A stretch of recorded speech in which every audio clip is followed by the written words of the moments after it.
కాజల్ అగర్వాల్ తాజాగా నటించిన తమిళ చిత్రాన్ని తెలుగులో ఎంతవరకు ఈ ప్రేమ పేరుతో డబ్ చేస్తున్నాడు డి వెంకటేష్. జీవా హీరోగా నటించిన ఈ చిత్రాన్ని ఈ నెల 24న రిలీజ్ చేయడానికి సన్నాహాలు చేస్తున్నారు. అయితే ఈ సినిమాలో కాజల్ అగర్వాల్ రెచ్చిపోయి ఎక్స్పోజింగ్ చేయడమే కాకుండా శృంగార సన్నివేశాల్లో నటించిందట. కాజల్ గ్లామర్ మా సినిమాకు అదనపు ఆకర్షణ అవుతుందని గట్టిగా నమ్ముతున్నాడు నిర్మాత వెంకటేష్. ఆ మధ్య రిలీజ్ అయిన కాజల్ ఫోటోలు సంచలనం సృష్టించాయి. దాంతో సినిమాపై భారీ అంచనాలు నెలకొన్నాయి.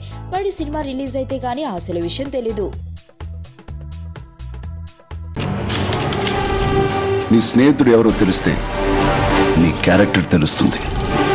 నీ శత్రువు ఎవరో తెలిస్తే నీ కెపాసిటీ తెలుస్తుంది.